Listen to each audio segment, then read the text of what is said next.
Bom dia, boa tarde, boa noite.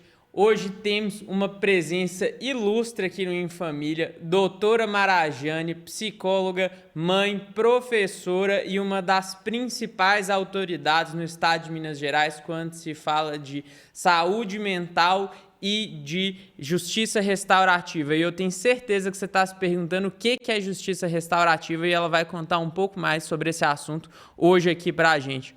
Marajane, muito obrigado por ter aceito o meu convite. É um prazer estar te recebendo aqui. Tenho certeza que você vai trazer muita informação e muita questão e muito direito que as pessoas talvez não saibam que tem, que pode ser resolvido para poder contornar um dos piores males que a gente tem hoje dentro do direito de família e dentro da sociedade, que é a violência doméstica. Obrigado.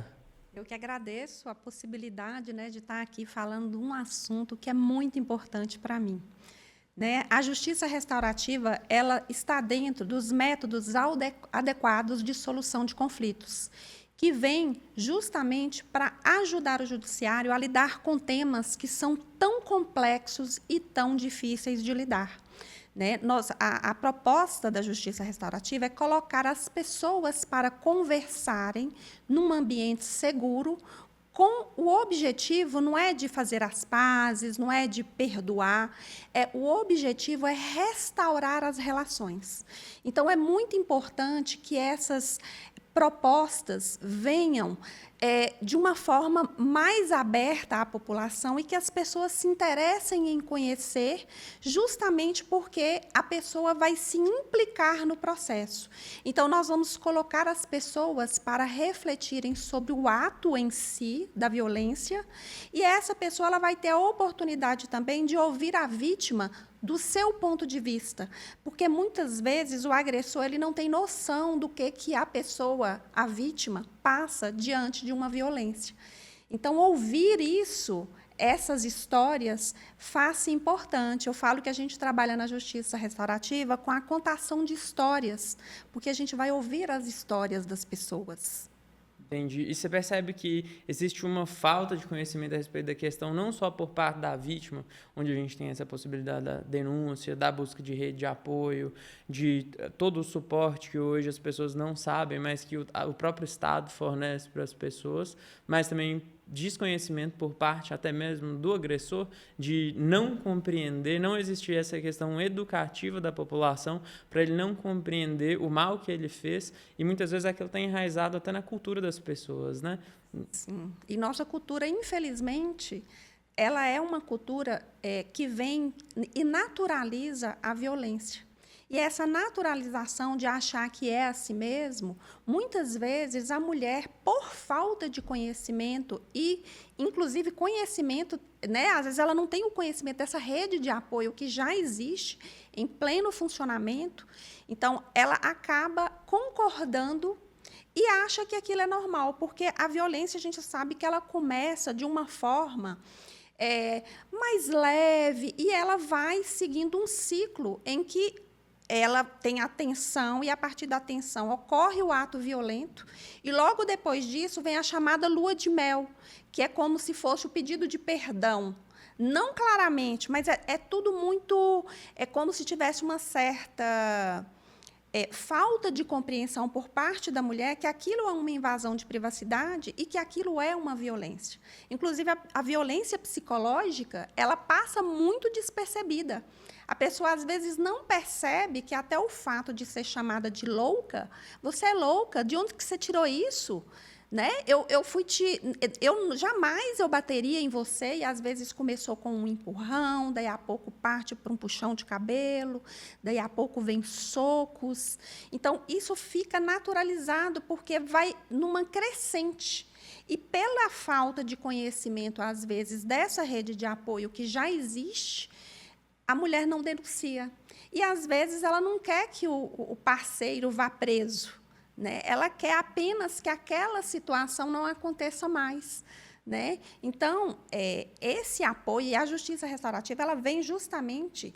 Nós temos as práticas circulares, em que nós vamos colocar as pessoas, não só as pessoas que estão ligadas diretamente, mas a comunidade também vai fazer parte desses círculos, para que aquela responsabilização da pessoa que agrediu, do agressor, ela ocorra e a pessoa ela tenha a possibilidade de se retratar, né? Não só no sentido de pedir desculpa, não é nesse sentido, ela vai ter uma punição, porém, é algo que não é da justiça, né? Que hoje pensa muito na punição apenas, e não traz a reflexão no sentido do homem pensar o quanto que aquilo traz de malefício para a sua família, para ele próprio, né? Quer dizer, nós precisamos pensar que o homem que agride, né? Eu estou falando aqui homem e mulher porque a gente sabe que no Brasil isso é histórico, a maioria das agressões ocorrem dentro dos relacionamentos amorosos, afetivos, familiares, na qual a mulher é a principal vítima. Só que os filhos acabam que, vendo isso, é como se eles também estivessem vivendo essa agressão de forma diretiva, porque traz malefícios, traz resultados negativos no psicológico, no desenvolvimento, na aprendizagem. Então, várias pessoas, né, vão ser afetadas pela violência. E aprende aquele comportamento, né? Isso vai sendo passado para frente. Porque uma coisa que igual você está falando, na rede de apoio, as pessoas têm medo de denunciar a violência, porque às vezes o agressor é a única rede de apoio que a pessoa tem, ou ela, pelo menos ela pensa que é assim. E quando ela vê que está amparada, às vezes por um profissional, ou até mesmo por profissionais que o Estado disponibiliza para ela, isso aí muda a vida dela. E nessa hora você tem que ter 2 profissionais ao seu lado. Você tem que ter um psicólogo e um advogado. Exatamente, porque aí a rede ela vai oferecer isso, né? Nós temos vários programas já que estão em pleno funcionamento, aqui em Montes Claros mesmo, nós temos o CRAM, que é o Centro de Assistência às Mulheres, que vai oferecer todo esse acolhimento dessas mulheres e vão fazer direcionamentos. Às vezes, inclusive, a mulher precisa receber um apoio, inclusive, de mudar de casa, ela precisa ser protegida. Né? Então, nós temos isso em pleno funcionamento. E saber e propagar essas notícias é importante para que a mulher saiba que ela não está sozinha, ela tem apoio. Sem falar que nós ainda temos vários outros programas que trazem histórias, né, de mulheres que foram vítimas e que também oferecem aí ONGs que oferecem esse apoio às mulheres. Aí na justiça restaurativa, você está falando que isso vem só para o agressor ou a vítima também, ela tem uma rede e ela tem esse suporte desse programa para poder se restabelecer? Trabalha os 2 lados? Isso. A justiça restaurativa, eu falo que não são nem só 2 lados, né? A justiça restaurativa, ela trabalha o contexto. Então, da mesma forma que o agressor ele vai participar, a vítima também, e não quer dizer que tem que ser agressor e vítima no mesmo processo, pode ser em processos diferenciados, a gente diz até da participação cruzada. Então, por exemplo, um agressor ele pode estar participando de um grupo de justiça restaurativa, um círculo, em que vai estar uma vítima de um outro caso, que nem sempre a vítima em si ela quer ficar cara a cara ali com o próprio agressor. Então, a gente faz essa diferenciação para proteger a mulher.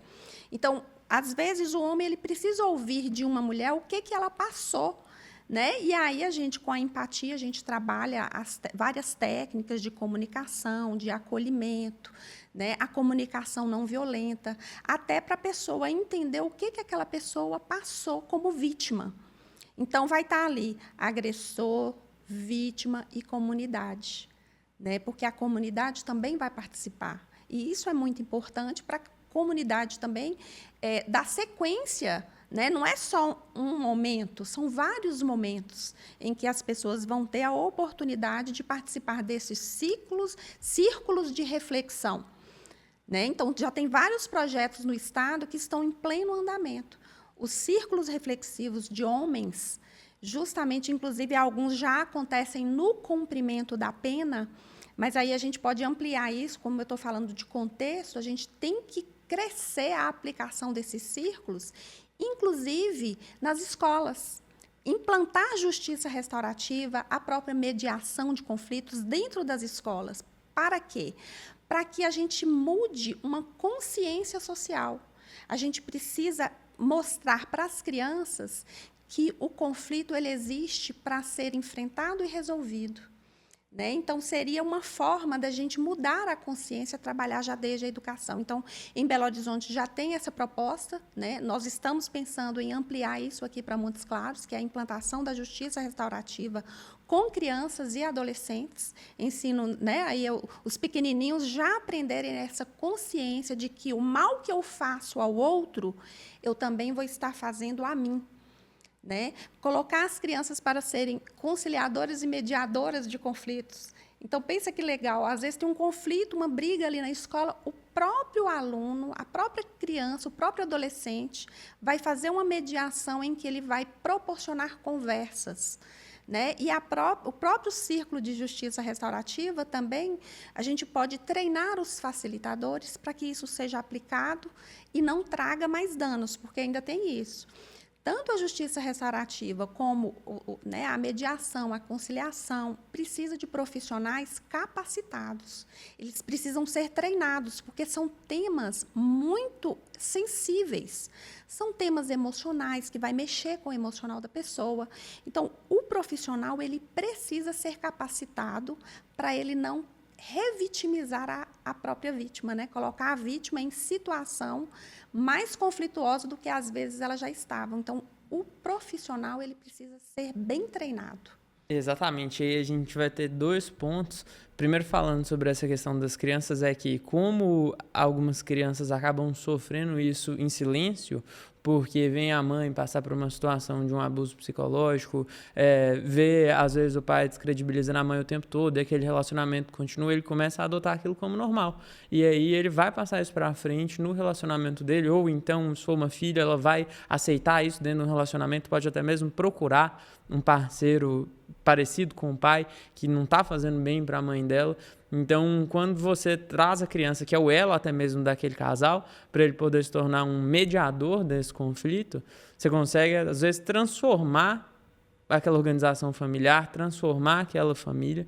E eu imagino que lá dentro vocês já devem ter tido algumas histórias e algumas situações onde isso ficou muito claro, né? Você tem algum caso que... Sim, inclusive nós fizemos na semana atrasada um círculo de paz numa escola em que os alunos participaram, né? Não vou aqui citar por causa do sigilo, pormenores, mas à medida que cada um falava das suas dores, né? Porque o círculo ele tem toda uma preparação, e na hora que a gente prepara o círculo de paz, a gente sempre vai definir um objetivo para aquela comunidade, para aquela população que a gente vai aplicar.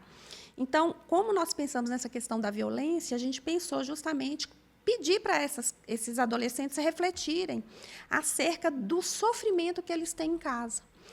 E aí, o que aconteceu? Foram alguns depoimentos, né? Alguns alunos, ao final, falaram assim, nossa, como foi importante ouvir o meu colega falando a respeito do que ele vive em casa. E, às vezes, eu achava que aquilo na minha casa era normal. Então, até isso, né? A gente fala muito isso, a relação social ela é muito importante, porque para a gente ter parâmetro, a gente precisa saber o que está acontecendo do lado. E, às vezes, a gente não conversa. Né? Então, a justiça restaurativa ela propõe conversas. Por isso que eu sempre gosto de falar, né? Lidar com a justiça restaurativa é lidar com contação de histórias, os sofrimentos, as alegrias, né? as vitórias, mas também as dificuldades, para que a pessoa possa, inclusive, se espelhar em uma fala ali naquele momento, para que ela possa fazer daquilo, às vezes, algo importante para ela buscar na própria vida. E o que é mais bonito nesse trabalho, se a gente for pensar numa situação onde o casal tem filhos e acontece a violência doméstica, por exemplo, esse casal se separa. E vamos dizer que a mulher deu o primeiro passo, se livrou daquele relacionamento abusivo, mas no momento que ela faz a denúncia, depois o cara começa a utilizar o filho, às vezes, como uma forma de atingir ela. Porque tem uma medida protetiva, está afastando do convívio dela. Mas aí, se você não tem uma assessoria jurídica que vai estabelecer, quem vai ser que vai buscar seu filho, né, no momento que for a convivência do pai, aí ele começa a te encher de processo de alienação parental e começa a te perseguir de outra forma. E muitas vezes, para poder cessar isso, não é só a punição. É sentar e conversar e falar, olha, isso aqui é pior para você, é pior para mim, e a gente pode resolver de uma outra forma. Só que se for, às vezes, a vítima conversando com o agressor, não sai do lugar. E quando existem profissionais qualificados, quando existe a participação da sociedade, quando existem outras pessoas para poder gerar justamente essa identificação, eu vejo que a identificação é uma coisa muito forte, porque é isso, né? Pode ser comum, mas é mostrar para a pessoa que aquilo não é normal. Pode acontecer em muitas casas, mas o normal não é que um arranjo familiar seja daquela forma. E aí é bom para a criança, é bom para a mãe, é bom para o pai, é bom para todo mundo. Exatamente, porque eu acho que, inclusive, a prática da justiça restaurativa, do círculo, né, que a gente vai estar ali conversando sobre a temática, a gente vai fazer perguntas que vão levar as pessoas a refletirem. Né? Inclusive, no âmbito judiciário, já tem muitas propostas em andamento, nós já estamos com a escrita do projeto aqui já encaminhada, em que ocorre o grupo reflexivo somente com homens e homens que já estão em cumprimento de pena pela violência doméstica. Né? Então, de uma forma ou de outra, a gente considera muito a questão da voluntariedade, né, da boa vontade da pessoa querer participar, mas quando já está no âmbito de cumprimento de pena, os homens eles vão meio obrigados mesmo, mas quando passa ali no segundo, terceiro encontro, ele próprio chega e faz o depoimento. Nossa, esse grupo é muito importante para mim. E nós estamos tendo no Brasil várias iniciativas desses grupos reflexivos de homens, porque aí o que esses homens vão refletir? Né? Principalmente isso aí que você está falando, da questão do relacionamento. O objetivo principal da justiça restaurativa é a conexão e refletir sobre como eu me conecto com minha família, com meu filho, com meus vizinhos. Às vezes, isso precisa ser retomado na reflexão daquele indivíduo. Então, o grupo reflexivo ele também vai trabalhar com temáticas muito importantes do que é ser homem na sociedade, quais são as cobranças que o homem enfrenta e acha que é muita obrigação, né? Principalmente que nossa cultura vê muito essa questão, o homem tem que fazer o quê, né? E aí, muitas vezes, uma conversa, o relacionamento, o casal pode chegar a outras ideias. Essa questão da alienação parental, isso é muito comum. E, às vezes, a própria família acaba ajudando na alienação parental. Então, quando a gente chama essa família para conversar sobre, vai ser um ambiente seguro, em que eles vão poder falar coisas, vão poder perguntar, e é um ambiente em que se priva, né, a gente vai pensar ali de manter o respeito, e vai poder ser falado de forma diretiva para que os familiares reflitam sobre aquela situação, tendo em vista a criança com o melhor benefício se aquela forma de lidar, de relacionar, melhora. Né? Isso que você está falando, a conscientização, isso vai não só dentro da família, mas a gente, igual você falou, sobre revitimizar a vítima. Falta de conscientização, muitas vezes, dos profissionais que estão acolhendo. E isso não acontece só. O pessoal fica muito, é porque às vezes eu vou na polícia, às vezes eu vou no conselho e fui tratado assim. Não.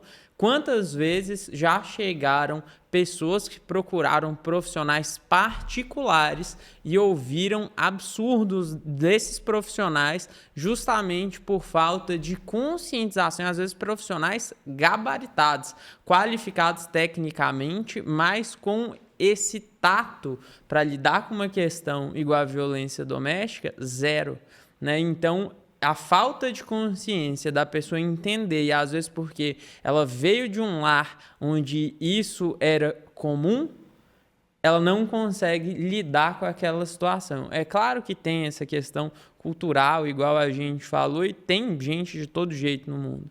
Mas existe um número expressivo, que eu imagino que deve ser visto aí, que você vai saber falar com dados e com situações que vocês têm lá, que são essas pessoas que não sabem que são vítimas, ou às vezes elas chegam ali e já vivem num contexto e desacreditam na justiça, desacreditam no que pode ser feito por causa da experiência que já passou. Por isso que essas iniciativas elas precisam cada vez mais ser ampliada essa aplicação.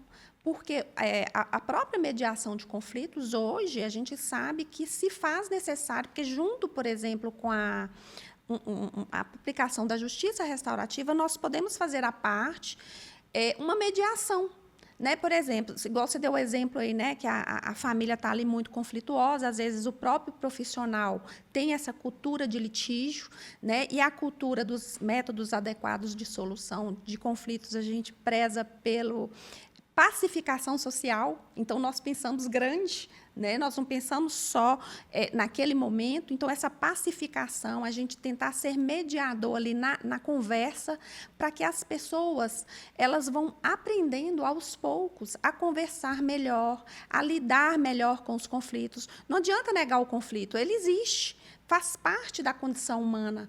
E o conflito, às vezes, a gente tem que enxergar o conflito como uma possibilidade de crescimento, uma possibilidade de aprendizagem. Então, muitas vezes, os filhos eles podem ser capacitados pelos pais nesse acolhimento do entendimento que vem a ser conflito. Mostrar para os filhos que, se existe conflito, é porque precisa ter uma conversa, um precisa ouvir o outro para entender o que o outro está pensando acerca daquela situação. Então, quanto mais a gente propagar essa ideia de que conflito existe, mas que precisa ser olhado com atenção, precisa ser resolvido, a gente vai mudando um pouco essa cultura, né, de achar que tem que ter sempre um ganhador e um perdedor.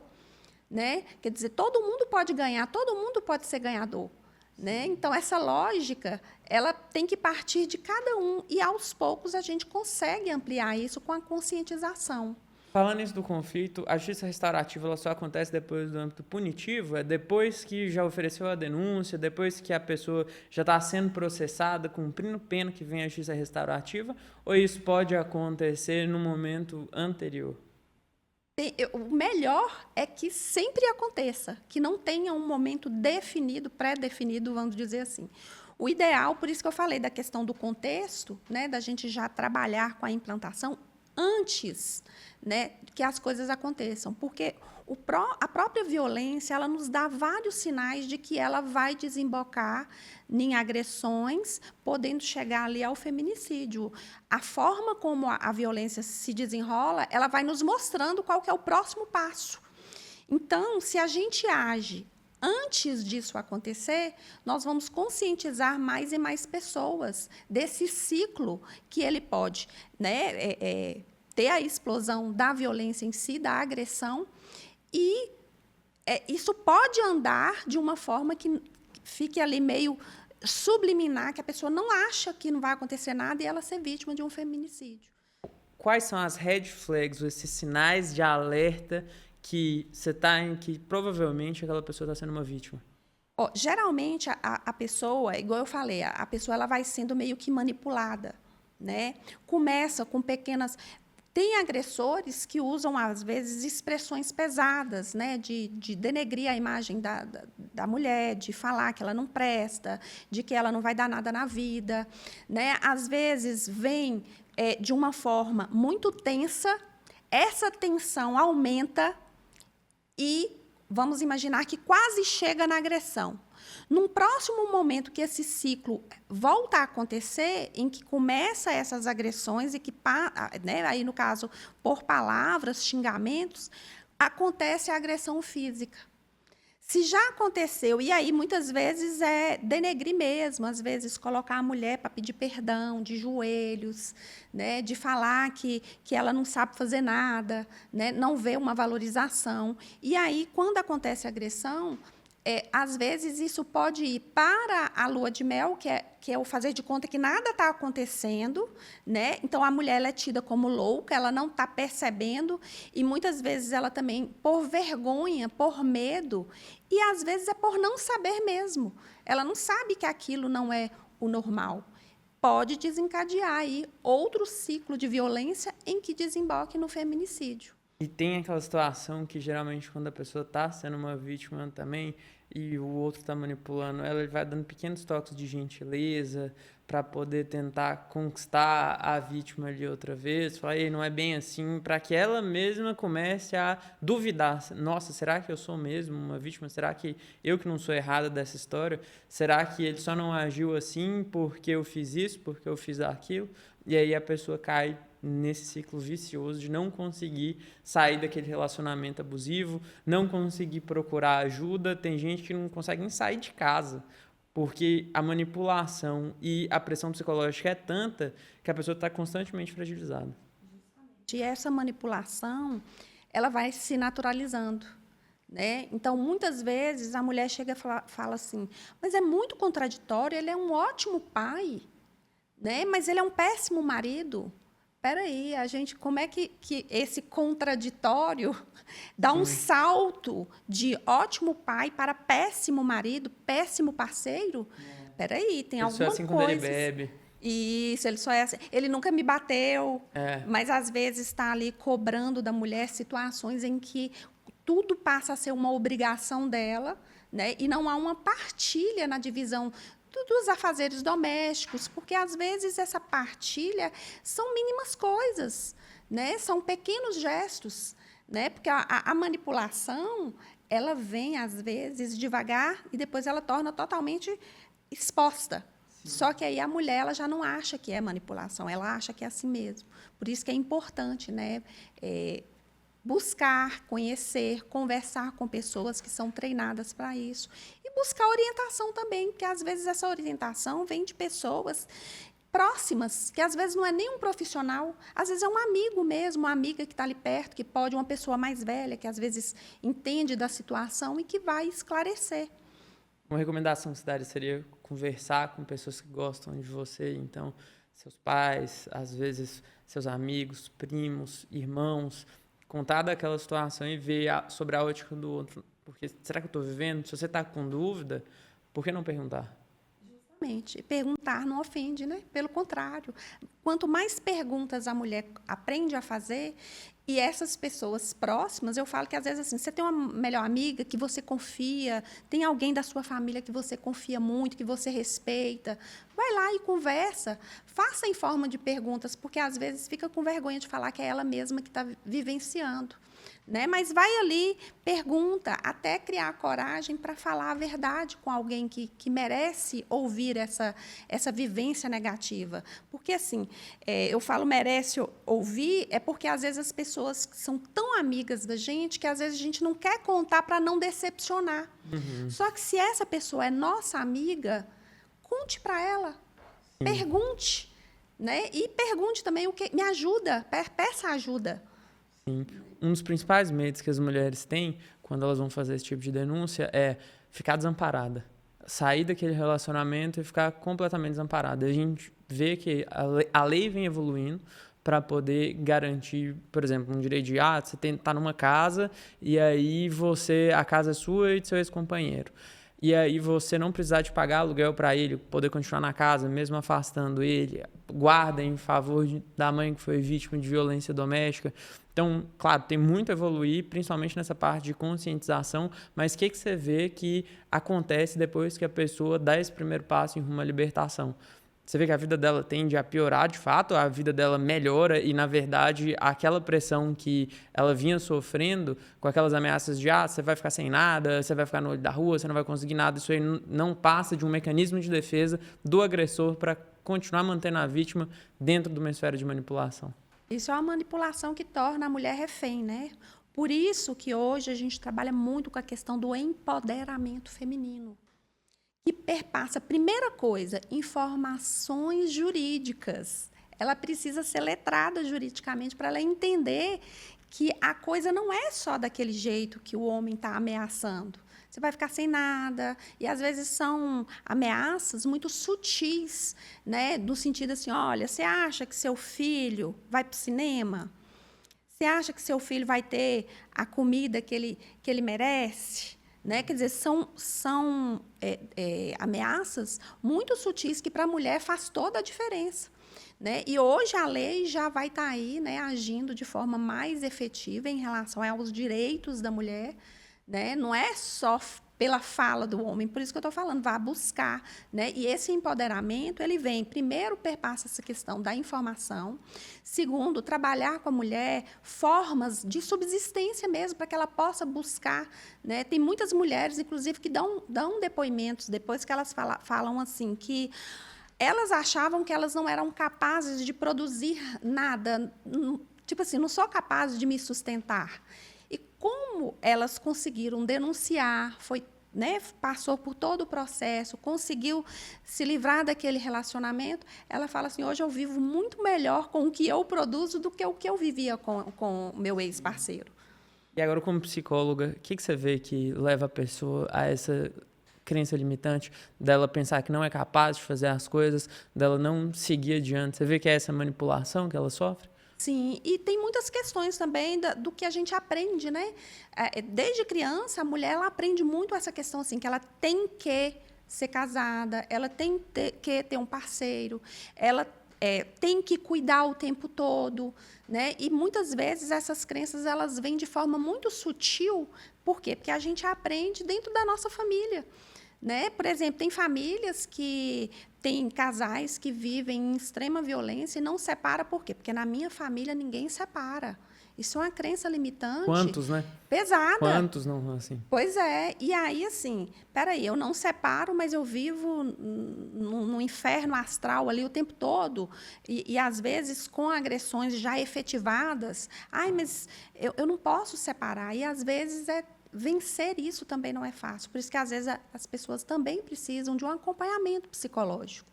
Né? Então, às vezes, é necessário. Né? E, se não tem condições, né, hoje aqui né, tem as faculdades, né, em Montes Claros que oferecem atendimento clínico gratuito, né, e tem várias outras formas de conseguir, né, esse atendimento e esse acompanhamento. Porque se a pessoa faz um acompanhamento psicológico, ela tem um profissional que está acolhendo ela no âmbito jurídico, ela vai conseguir trazer esse afastamento, ela consegue, claro, nem sempre, e a gente entende isso, que às vezes eu não quero prender o pai do meu filho, às vezes a pessoa está numa carreira pública, eu estava conversando no caso de uma cliente, ela falou assim, olha, ele está em período probatório, isso pode prejudicar ele a ponto dele perder o cargo, se isso for adiante. Eu não quero isso, até porque isso vai acabar prejudicando o filho dela, porque é uma segurança, é uma estabilidade, é uma garantia que ela vai estar recebendo um valor ali para poder contribuir com as despesas para que o filho dela possa evoluir na vida, mas, ao mesmo tempo, ela também quer, eu quero que ele respeite o meu lado. E o que você traz como recomendação de comportamentos que ela pode ter para que ela consiga impor esses limites e exercícios também que ela pode fazer? Por exemplo, você recomenda que numa situação dessa, o cara pressiona ela constantemente no WhatsApp, e aí bloqueia, né, e mantém contato via um profissional, ou então mantém um contato via e-mail? O que você vê que é o melhor caminho a ser tomado nessa situação? Cada caso é um caso, né? Mas desse exemplo aí que você deu, às vezes o contato realmente ele precisa cessar. Não tem que ser a mulher que vai entrar em contato. Eu ainda brinco, arrume um pombo-correio, né? Que é aquela pessoa que vai entrar em contato com o outro. Então, a mulher ela não tem que se sujeitar a tudo. Né? Então, ela precisa se proteger. Né? Então, às vezes, a gente vai manter esse contato via profissional do direito, o advogado.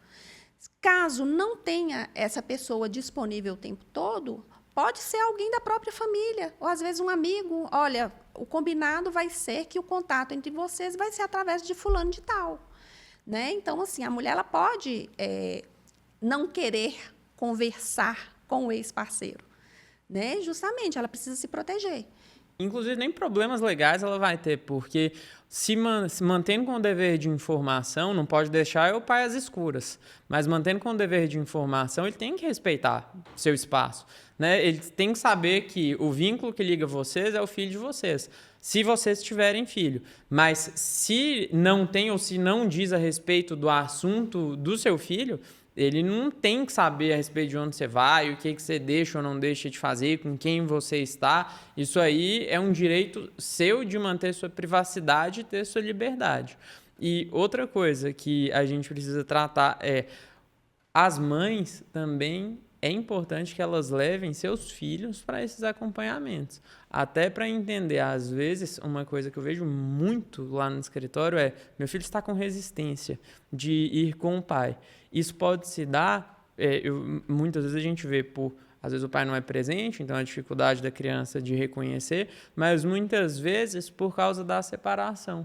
E aí a criança falou, meu pai fez mal para minha mãe, não conseguiu processar aquilo direito, e isso acaba resultando em um afastamento. Claro que também tem situações que, de fato, né? O pai pode fazer mal para a criança, mas o que você vê que são essas causas mais comuns que trazem essa dor do próprio filho, às vezes, querer se distanciar do pai?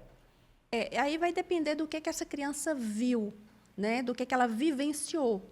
Então, e aí a família tem que ter muito cuidado, porque às vezes a criança ela nem vivencia o fato ao vivo e a cores, ela só ouviu contarem a situação, né? Então, assim, a criança ela tem que ser informada sempre do que está acontecendo, de acordo com a idade de desenvolvimento, né? Para que ela possa administrar, ela vai ter sentimentos, ela vai ter medo, ela vai, ai, meu pai vai ter que ir embora. Quer dizer, a criança ela precisa, o ideal é que tenha o acompanhamento, né? Então, assim, quando não é possível, a conversa franca com a criança é importante. Inclusive, proporcionar momentos em que a criança possa fazer perguntas do que ela não está entendendo. Porque, às vezes, a gente acha que a criança não está entendendo, mas ela está vendo e ouvindo e sentindo tudo. Então, essa conversa franca com a criança é importante. Como que conduz isso dentro de casa? Como que uma mãe pode conduzir isso no momento de uma separação? Olha, isso aí vai depender da forma como a mãe, né? Igual você deu o exemplo aí da mãe, vou falar da mãe. Então, a mãe ela pode chamar o filho, explicar, né, que papai e mamãe não vão morar juntos mais, papai vai ter a vida dele, mamãe vai ter a vida dela, né? Aí vai depender, igual eu te falei, da idade da criança. Né? E aqueles pais que não se sentem preparados para ter essa conversa com o filho, às vezes a gente, dentro do consultório, a gente faz essa preparação.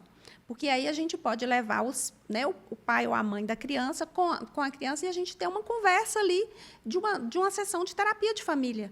Né? De cada um falar o que precisa ser falado para que a criança entenda o que está acontecendo. E dar voz também à criança, né? Para que ela também fale do que ela percebeu, do que ela sentiu.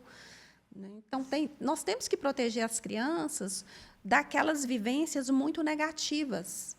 Né? Elas não precisam viver isso, né? Ficar vendo a mãe sofrendo, apanhando. Né? Nós temos que proteger as crianças.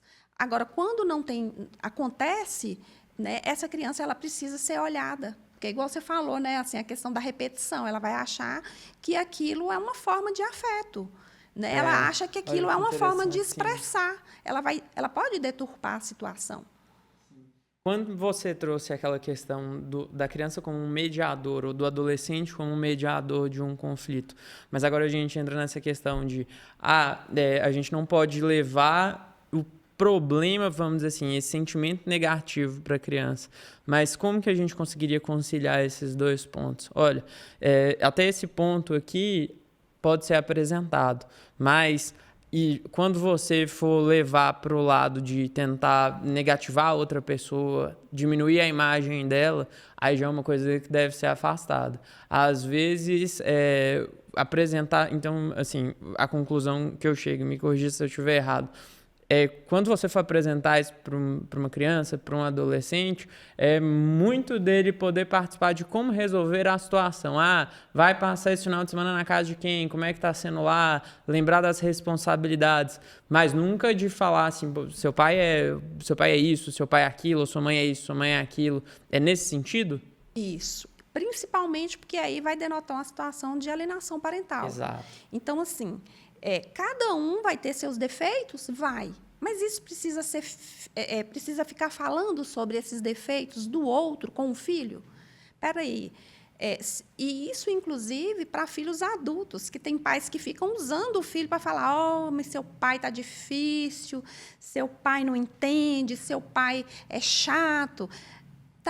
Estou falando de forma branda, né? Mas, assim, a gente não precisa falar mal do outro perante o filho. Porque o filho fica parecendo que o filho tem que tomar partido. Né? Por isso que sempre que eu vejo as imagens de alienação parental, está lá a criança com os braços abertos, segurando na mão do pai, como se os dois estivessem puxando a criança. A criança ela não consegue, dependendo da idade, ela não consegue entender que aquilo é questão de adulto.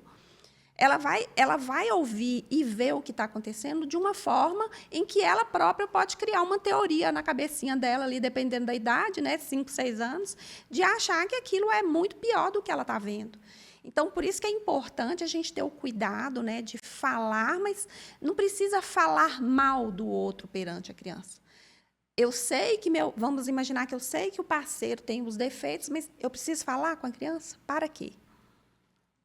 E uma coisa que as pessoas às vezes têm dificuldade de entender é que quando um casal tá junto, eles têm uma regra dentro de casa de como as coisas funcionam. Mas no momento quando separa, o cara vai ter uma regra e a mulher vai ter outra regra.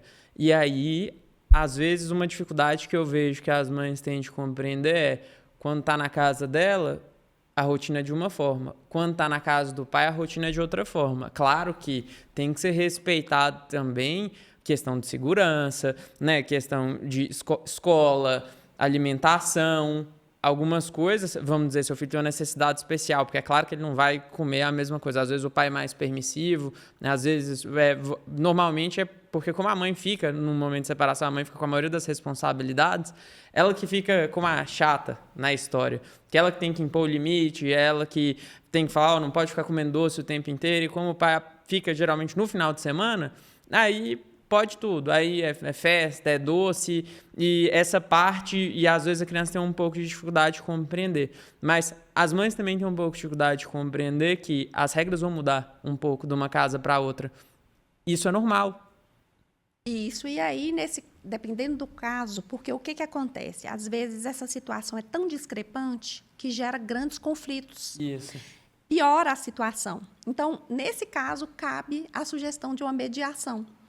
Por quê? Porque aí o ex-casal vai sentar e vai conversar sobre as angústias, os medos, para que a gente possa entender qual que é a necessidade que essa mãe está tendo de que o pai enxergue e que talvez ele não está vendo que ele também precisa contribuir na educação do filho e vice-versa, né? Então, a mediação ela vai proporcionar esse diálogo franco e aberto, cada um vai ter o espaço para falar daquilo que os angustia, né? E o outro vai tentar, né, na medida do possível, compreender, né? E aí a gente vai usar várias técnicas da mediação para que o ex-casal possa se colocar no lugar do outro. Então, assim, o resultado disso é muito bacana, porque, às vezes, a gente faz essa mediação com essa temática e, no final, um e outro fala assim, nossa, eu nunca pensei que isso que eu faço na minha casa fosse tão prejudicial na sua.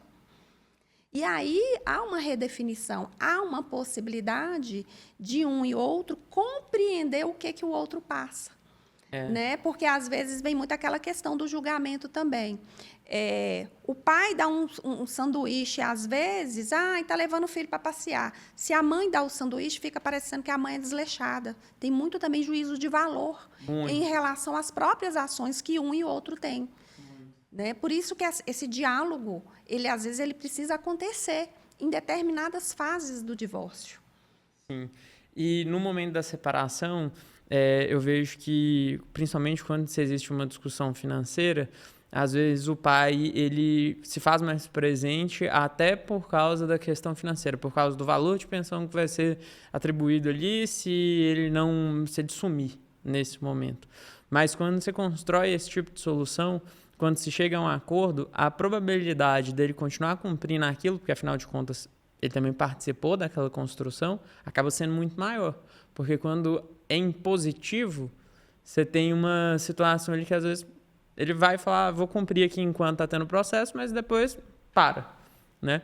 E depois, na conversa, não. Por isso que é a mesma lógica da justiça restaurativa. O contato, essa comunicação que muitas vezes pode não ser entre as partes, até por causa da mágoa que existe, até por causa da situação de violência que aconteceu, mas o contato, às vezes, através do intermediário, e por isso a importância de você ter um outro profissional tratando aquela questão ali, é fundamental para que você chegue a esse resultado. E muitas vezes o que a gente observa isso dentro da esfera jurídica, quando se entra com um processo, você não tem processo, aí ninguém tem interesse de negociar. Mas depois, entrou com um processo, no curso do processo, quando a outra parte vê que ela tem algo a perder, ela fala, não, vamos negociar. E hoje, inclusive, eu estou vendo um movimento novo por aí, chegando. Algumas pessoas, alguns ex-casais já estão procurando essas soluções antes da Sim. coisa piorar. Muito. Então, está tendo muito essa procura, está tendo essa conscientização de que o litígio nem sempre é não é a melhor saída. Né? Essa possibilidade de sentar junto, né? De restaurar essa questão do diálogo, dessas relações, isso tem ampliado muito. E os pais também, os homens, eles têm um desejo hoje modificado, eles querem participar da vida dos filhos, assim como as mães. Sim. Eles não querem ficar com o filho, não é só para pirraçar a mulher. Sim. Não, eles querem porque eles querem fazer parte. Então, esse movimento está mudando muito a conscientização. Já é como diz, né, um movimento de consciência mesmo, ampliando. Perfeito, tem muito isso, sabe, Marajane? Mas uma coisa que eu percebo muito também é que, por causa desse aspecto cultural, às vezes o pai ele quer participar, mas ele não sabe até que ponto, ele não reconhece até que ponto ele pode chegar para que ele não desrespeite também o espaço da mãe. Porque ele começa a cair naquela questão assim, da mesma forma que as mães às vezes falam, é porque na casa do pai é assim, aqui é assim, às vezes o pai quer impor a regra da casa dele, e principalmente naquele perfil do pai mais sisudo, mais duro, ele quer impor a regra da casa dele na casa da mãe. Aí, da mesma forma que ela não pode impor a dela na casa dele, ele também não pode impor a dele dentro da dela. Por isso que o diálogo é importante. Né? E quando o diálogo entre os dois não é possível, por isso que, assim, se a gente amplia o nosso olhar e tenta entender que cada um também tem suas dificuldades, né? A partir do momento que essas pessoas se dispõem a conversar com alguém, essa situação pode ser mudada. Até no sentido do respeito mesmo. Espera aí, por que eu estou querendo que a minha regra funcione lá, se tem regra que aqui na minha casa não funciona de jeito nenhum? Então, Sim. eu tenho que respeitar também o que funciona lá e o que não funciona. Né? É usar da empatia, né? Que a justiça restaurativa vai trabalhar tão bem. É se colocar no lugar do outro. Exatamente. E que mensagem você deixaria para quem está nos ouvindo aqui para poder dar um primeiro passo? Eu acho que a gente tem que ver duas mensagens. Primeiro, o que você recomendaria como psicóloga e como mãe para a pessoa dar o primeiro passo e, às vezes, sair de um ciclo de violência e tomar uma primeira atitude, seja buscando uma via consensual ou seja buscando um profissional que vai tomar as medidas legais que são necessárias, de um apoio também, porque passar isso aí sem apoio não é fácil, né? Já é difícil dar espaço, agora sem apoio é mais difícil ainda. E também a importância da pessoa estar, em segundo lugar, a importância da pessoa estar aberta ao diálogo depois que ela deu espaço. De não querer simplesmente a vingança pela vingança.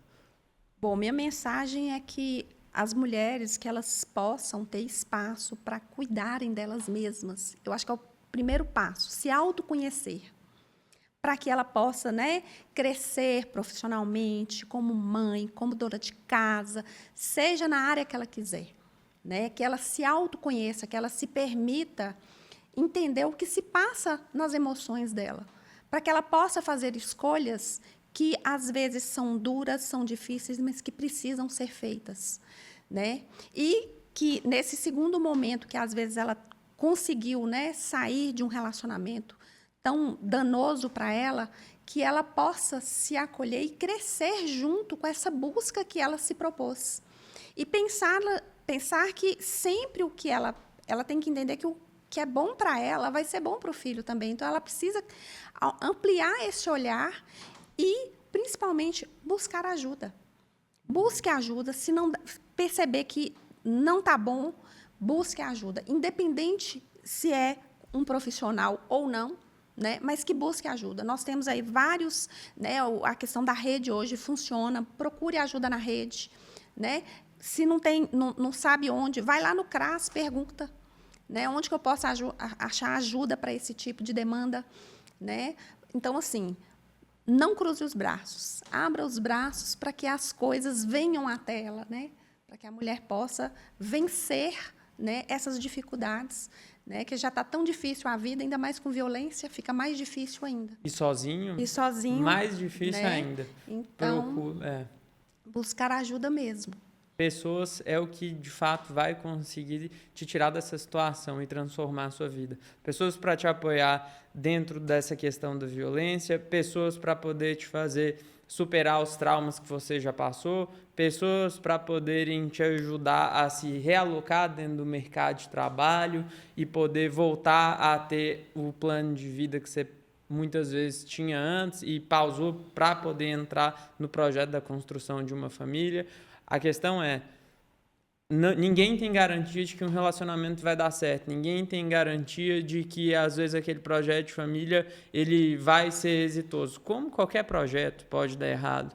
Agora, você também não pode deixar a peteca cair e desistir de tudo porque um projeto deu errado. Sua vida continua, você tem que procurar pessoas que vão te ajudar a fazer com que tudo continue dando certo e que você possa superar esse obstáculo que você veio passando aí na sua vida. Quero te agradecer de coração pela sua presença aqui. Foi muito esclarecedora a nossa conversa. Quer deixar mais alguma mensagem?